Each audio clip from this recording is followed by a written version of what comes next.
Welcome, everybody. This is a special addition to our show, The State of the Union. And today we're going to be talking about the movie Wicked. Wicked Part 2. Now, we did Wicked Part 1 on Season 1, and you can check that out. But now we're going to be talking about Wicked 2. Now, this is not just a movie review. Obviously, we're talking about something much deeper than that, something that actually goes into what's going on with Gen Z, and we're going to get pretty deep into all that. But Wicked 2 gives us that insight into what's going on with the kids today. So you're going to want to stay tuned for this. This isn't just, I want to check this movie out to see if it's okay to take my kid. I can save you the time. Don't do it. But stay tuned, because what I really want to get to is something that's been going on with Gen Z for a very long time, something that has been planned all the way back, and this is going to sound weird, all the way back to the medieval times that brought us to where we are today with Gen Z. You're going to want to stay tuned for this. This is the Renton Rathbun Show, State of the Union.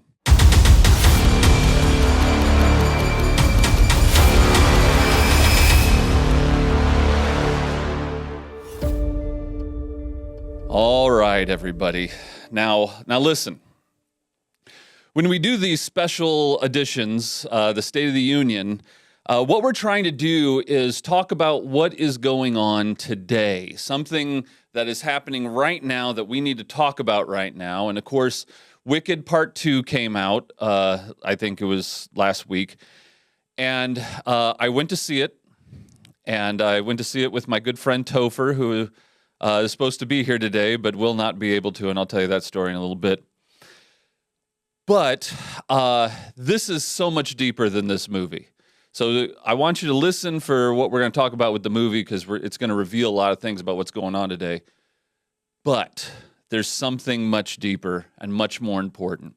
So remember, those of you that are still holdouts, you're still not sure, you're like, let me check this Renton Rathbun guy out for a few more months before I subscribe.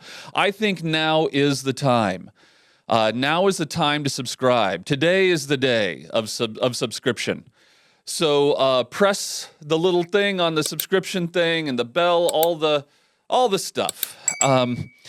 Because what that does for us is, as things are happening, we can get a hold of you. You can be alerted at what's going on, all the things, so that the Renton Rathbun Show can be a very important part of your life. Because that's what I want. I want to be a part of your life and just be around all the time and just kind of be there, in the shadows. That's beautiful.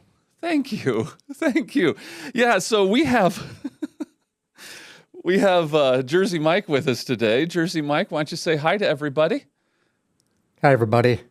Welcome to the Renton Rathbun Show. Yeah, and Jersey Mike, just to be clear, I just wanted to see how we're doing with our decision about subscribing to the Renton Rathbun Show. Have we landed on something there, yes or no? I can neither confirm nor deny at this time that I have or have not subscribed, but I'll get back to you on that. That's great. I think you should run for office, because that's very political, isn't it? All right, I was supposed to have Topher with us today. Topher Zeidowitz is a good friend of mine. He is a cinema guy. I was really relying on him to say something intelligent, but he got really bored the other day and said, what would happen if I ran my hand across a table saw? And he found out. Let me show you on my screen here what that looks like. Yeah, that's Topher's hand. Ouch. So those of you that are just listening, you have been saved from a very traumatic view of a torn-up hand. Now, should you have given a warning before showing that picture? Well, this is the Renton Rathbun Show. We don't do trigger warnings. This is not a safe space. So for those of you that have PTSD, I'm sorry. Okay. See, if you just say you're sorry, I think that's all you really have to do, right? I think that's what our contract says. So anyway, We can have Jonathan edit that out if you change your mind. we don't edit the show. Okay. I'm sorry you all had to see that. Sometimes the producers and I have tiffs. Okay, so Topher is not doing well. He has to get surgery today, and that guy was going to come in. He had to be at the hospital at like 11. We were going to do the show at 8:30 in the morning, so he could be there at 11. The guy was going to do it, but he had a rough night last night, and I feel bad because I had like 7 hand jokes ready to go, and now I don't get to use them. So it's sad for all of us, I think. Could you tell us at least one of them? No, I'm going to save it because he's going to come back on and show us his paw and tell us the whole story, and that will be a special edition as well. But anyway, with all seriousness, pray for Topher. We're not sure that he's going to get full use of his hand back. We're not sure he's going to keep all of his index finger. So just pray for him. That's very painful. I'll tell you, if you didn't think, Topher is a man's man. Because the kind of pain he went through, I would be in the fetal position at this point, just rocking back and forth. Anyway, pray for him. And pray for me, because I got to talk about this without him now, and I got to talk intelligently about the whole thing. Okay. Wicked 2. We had kind of a negative view of Wicked 1. And the reason why we had a negative view of Wicked 1 wasn't just all the gay stuff that they had going on. And it wasn't just how trite the way the story was moving along. It just kind of seemed to me as an adult that it was very indulgent as far as how we view life and how children view life as opposed to how an adult views life. And so, those things, I don't know if they're forgivable, but they're not the worst things in the world. Because we live in the time we live in. I mean, personally, when I start seeing a bunch of gay stuff that they're pushing, it bothers me to the point where I don't even want to see it, let alone let my kids see it. But that wasn't even the worst part. In part 1, the worst part was the philosophy that was behind it. And if you haven't seen part 1, I'll put it in the description so you can jump back and see that one. It was a really good review. But part 2 has now come out. So what we have now is not a sequel, but what we have is the second half of something that they had, going from part 1. Now we get to see the second half of what's going on. For those of you that saw the musical and all that sort of thing, you already know all this stuff. You know what to expect. But here's the thing.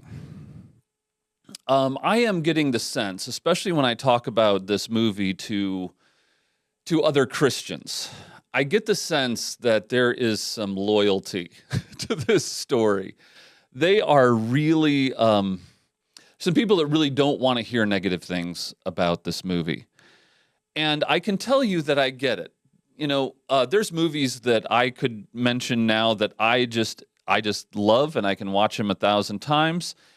And you might be appalled. I don't know. You might think that they're stupid or a waste of time. You might think they're too violent.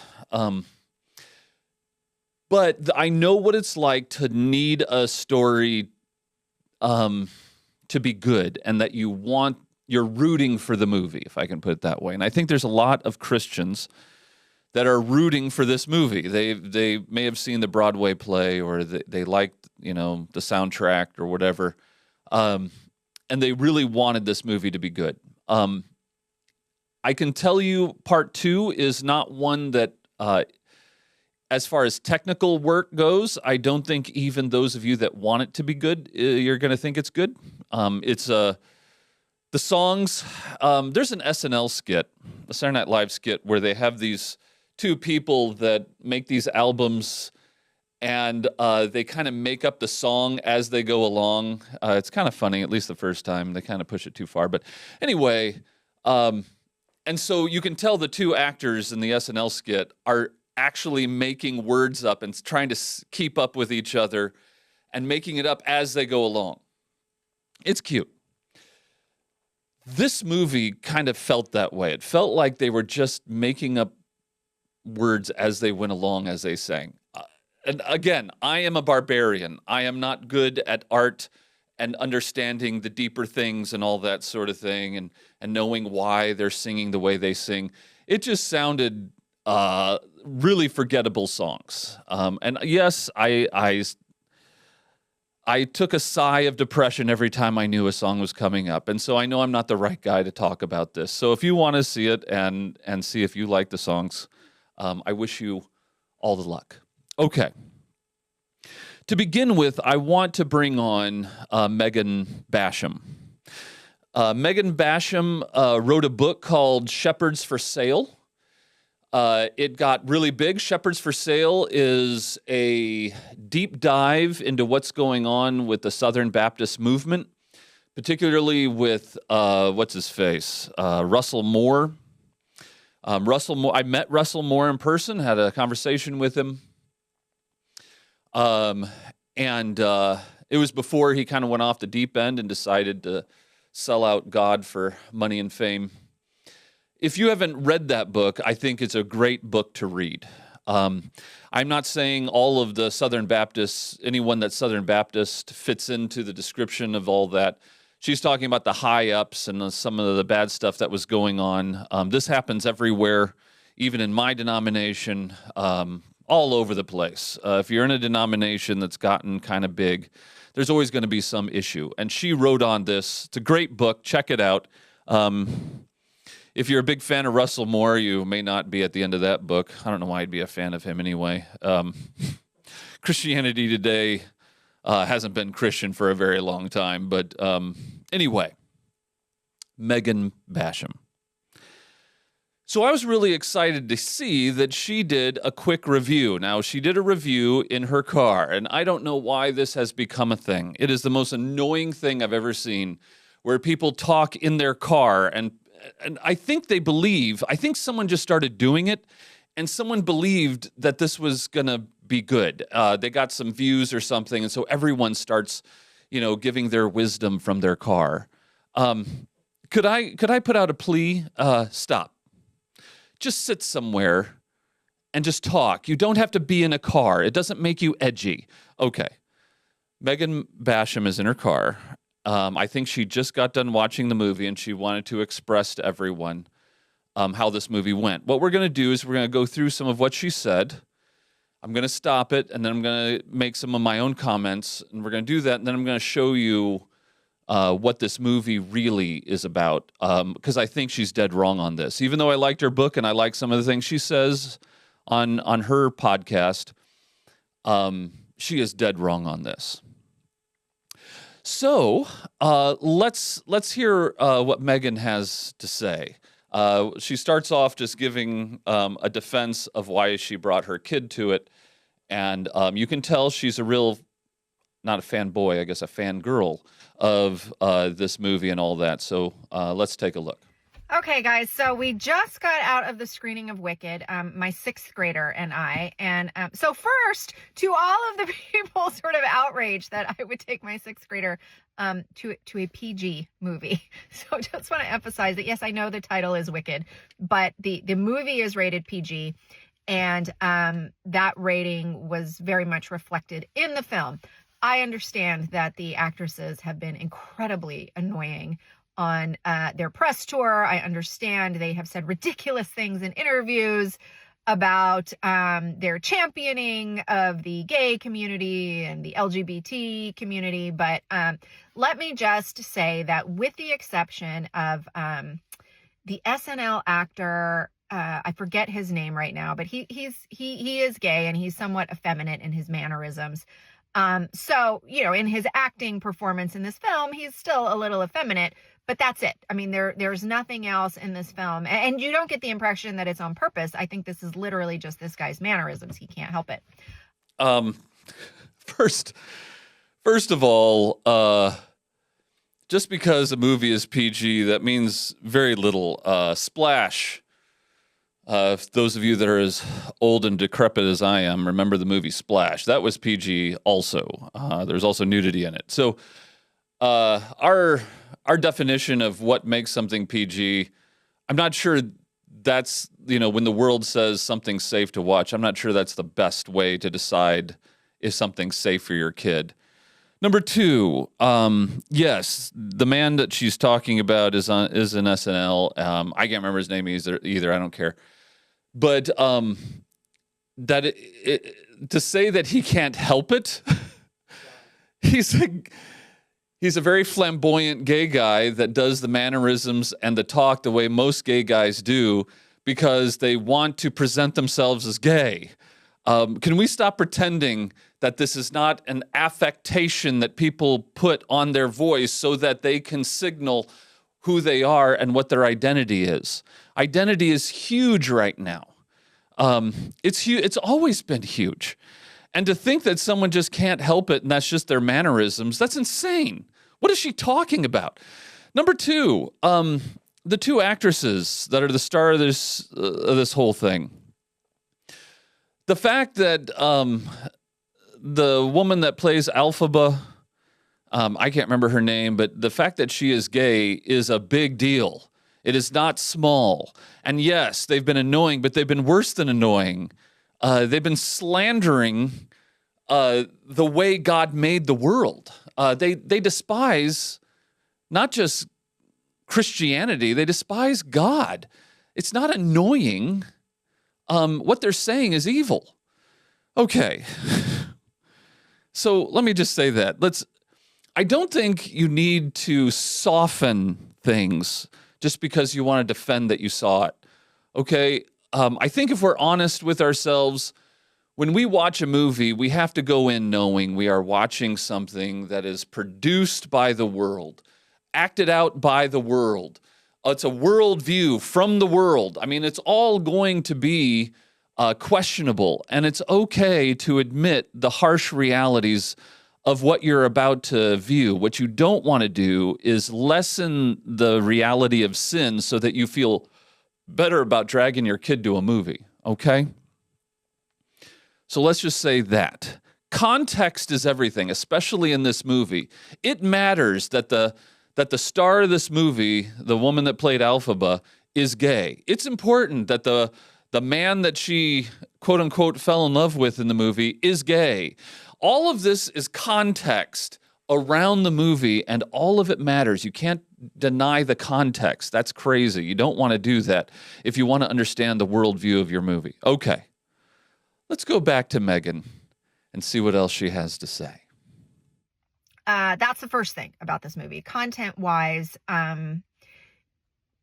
really the only thing I could see that might be objectionable was a moment where Elphaba, the Wicked Witch of the West, and Fiyero, the charming, handsome ne'er-do-well who has got a heart of gold and is on the path of change, it's implied very vaguely that they may spend the night together. So, that's in the song, it's in the musical. And so in this second half of the movie, that is still implied in this song that they sing together. And, they kind of talk about lying in one another's arms, but they don't show that. But the implication is that he stays over. Okay. Let me just talk about that little scene that she's talking about there. I don't know if she may have fallen asleep during that part. It's possible. I certainly wanted to. But nothing is implied. So during the movie, Alphaba and this guy, apparently there was some leading to their falling in love in part one. I kind of missed it. I asked Topher, and he said, yeah, it was there. So there was an implication, but it's certainly that they were falling in love. But there wasn't like this big deal about it. So in part two, he's like, all of a sudden, I mean, there's no buildup. It's like, I'm gonna go with this woman. And you're like, oh, okay. Oh yeah, they kind of hinted at that. And then when so this Prince guy, whatever, and I'm sorry about names, whatever. He actually is about to get married to the good witch and or the good woman. And on their wedding day, it gets interrupted. They don't get married. And on that day that he was going to marry the other woman, he ends up running away with Alphaba, and they start ripping off their clothes. I mean, during the song, he's tearing off his clothes. She's taking off her clothes. Now, they don't show anything, but it's very clear they're taking off their clothes. And then by the end of their song, they show them the next morning, and he's laying there with his neatly groomed chest bare, and she's laying in his arms, not dressed either, but covered appropriately, I guess, for two people that just fornicated. Anyway, to say that it's implied but not shown, I think maybe she blocked it out. Maybe she has PTSD. I don't know. Does that make it okay? Especially when you're taking a young child? How do you explain that to your child? I know, and you know what? With my 9 and 10-year-old, if something like that happened, they would turn to us and say, "Are they married?" And I would say, if I took him to that movie, first of all, I didn't want to spend that much money, but secondly, not only are they not married, but it's not even appropriate. It might be one other thing. Did you and Topher turn in your man card? Look, we see this stuff, so you don't have to. But yes, there is a table right there as you go in that is specifically designed for man cards to be laying before you watch this little nightmare of a movie. Anyway, it's not implied. They rip their clothes off, and they sing, and then they kiss, which in the context of a lesbian and a homosexual dude kissing, it's weird. It's just weird. And then the next scene you see is they're laying in each other's arms. It's not implied. You see it. And you know what happened because they're underneath the same blanket. And so anyway, if you don't want to expose your kids to that, it's not implied. It's shown. So just because they don't show a scene, a graphic scene, doesn't mean that your kid, if they have any brains in them, is going to ask, "What was that about?" And did they just get married because we just saw he was just about to marry another woman, and within a few hours is in bed with Alphaba. Anyway, good luck explaining that. So let's go back to Megan. She's now going to explain to us why she thinks this movie is actually a conservative movie. Yeah, it's going to be great. So that's it for negative content in the movie. Now, as far as the themes of Wicked, I actually, and I will continue to argue this, Wicked, the musical, is a conservative story. I don't care who made it. I don't care what they thought they were telling, what kind of story they thought they were telling. This is a conservative themed story. Now, let me explain why. Because we have a globalist power, a globalist foreign power that has come from outside, the wizard. And he works with a corrupt media to try to centralize control all over Oz. So he's taking the power away from the Munchkinlanders, from the Gilliganese, from all of these other areas of Oz, and he's trying to centralize power, and he's using a corrupt, dishonest media to do it. And then the other thing is that you have the wizard saying that the truth is what we agree on, whereas Elphaba represents, no, truth is not relative. So the wizard is centralizing power. He is oppressing the flyover communities. He's oppressing the flyover citizens, in this case, the animals, the speaking cognizant animals. And so ultimately, that is my argument, is that Wicked is a fundamentally conservative story. And, I have heard some people say they don't like the retcon of the formerly villainous characters then being made good. I would argue that this is not a typical example of that. If you look at, for example, what they did with Sleeping Beauty and I forget the name of the character, but whatever Angelina Jolie's character was, in that case, they're trying to explain why she did what she did. So basically, they're trying to say, yes, this character did these things, but here's how she was wounded, and that's why it's okay. That's not the case in Wicked. In Wicked, Elphaba did not actually do the things that the corrupt media and the corrupt government are accusing her of. In fact, what she's trying to do is become an activist for individual rights. That's what she's doing. So again, I'm just saying, I don't know what story they thought they were telling, but this is a conservative movie. Okay. Yeah. Wow. So is this a conservative movie? So she's talking about, in the movie, there are these scenes where there's a corrupt media. And of course, like anyone that is rooting for this movie to be positive, she is reading into that what she thinks is corrupt media, right? And when she's talking about a globalist, leader, I think what she meant by that is, all the known territories of Oz and everything surrounding Oz was being led by a single man, and so I guess that makes him globalist. Anyway, Could be known as a president, it could be. So a prime minister. any of those things. And so it's like, okay, I see what she's trying to do. The problem is that the philosophy behind this whole thing has nothing to do with the politics she's trying to read into it.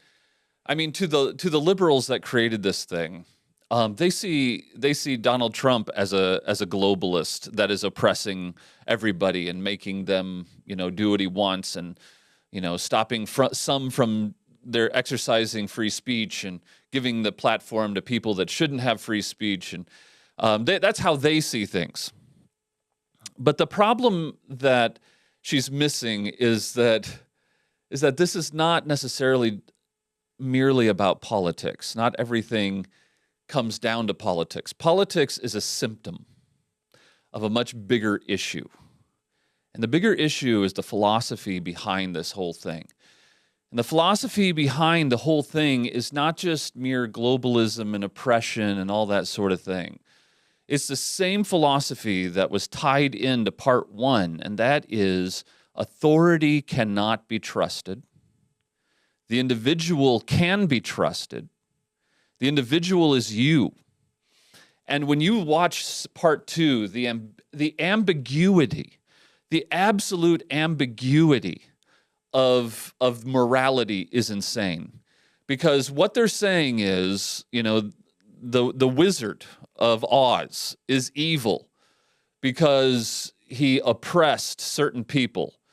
The oppression came actually down to, and this is what the straw that breaks the camel's back, that apparently can speak English, is the animals.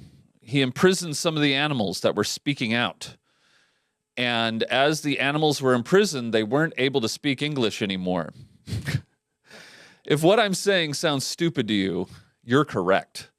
And so it came down to that. Now, who are the animals supposed to represent? I mean, if you go back to the book, and if Topher was here, he could tell you how awful that book is, where it leads even to bestiality and all kinds of stuff. She even goes on to say how wonderful the book is. The book is awful. The book is satanic. The Broadway show actually cleans it up. So if Broadway has to clean something up, this is not good. And then you have the movie that is trying to appeal to Gen Z. And this is what Gen Z has learned. What Gen Z has learned from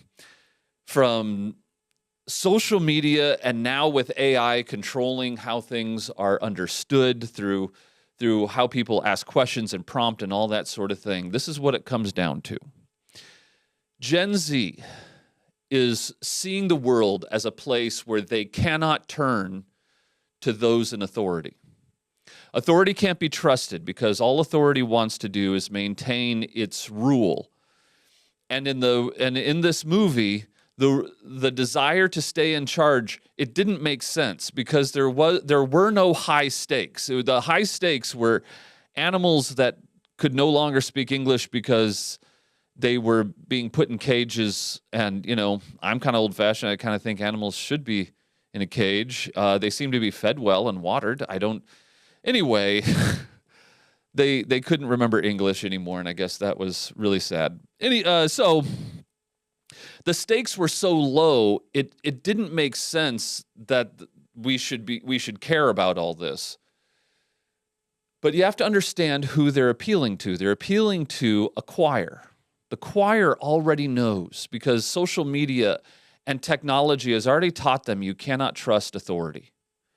And because you can't trust authority, you have to trust yourself. You're the only one that can be trusted. The Wizard of Oz was saying, yes, truth comes from consensus. And that is a terrible view. She's right. But Alphaba was not saying that truth is objective. There was nothing about that. Alphaba was trying to demonstrate that truth came from what she felt, what she believed, the individual's experience. And that's important because what I'm going to show you in part 2 is where this all came from. If you want a short understanding of what's going on with this film is nothing more than trying to pander to Gen Z, saying don't trust the authorities. And yes, the authority structure in our world has failed. Our churches have failed. Our governments have failed. Even we as parents, we have many times failed. And if I were Satan, I would capitalize on that so Gen Z would remember all of our failures so that Gen Z would never trust an authority, so that he can trap Gen Z into trusting their emotions and their experience.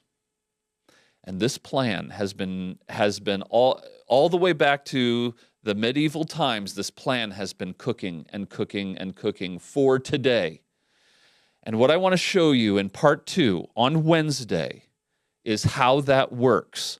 This is hugely important because this is at the heart of what our churches are failing at. Our churches are failing at teaching our young people to believe in and to be supported by the older in the church, to be mentored, and stop finding your friendships with people your age. They're just as dumb as you are. What you want is friendships and mentorships with people that are older than you. I'm pretty sure that in Titus chapter 2, it says something about that. And so we need to get back, if we're going to save this generation and stop filling their heads with the nonsense and stupidity of Hollywood preaching to them once again that they need to stop listening to authority. If we're going to save this generation, we have got to know how it started and how to respond. You have got to tune in on Wednesday.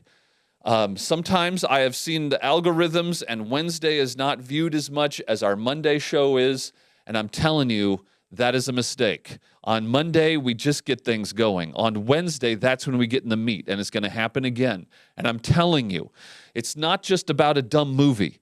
It goes deeper than that. This movie is exposing a philosophy that's so deeply rooted in our children that if we don't pay attention to it, we are going to be once again surprised that our well-behaved children, once they leave our home, depart from the faith. And we never saw it coming because we thought their behavior was telling us what was going on in their heart.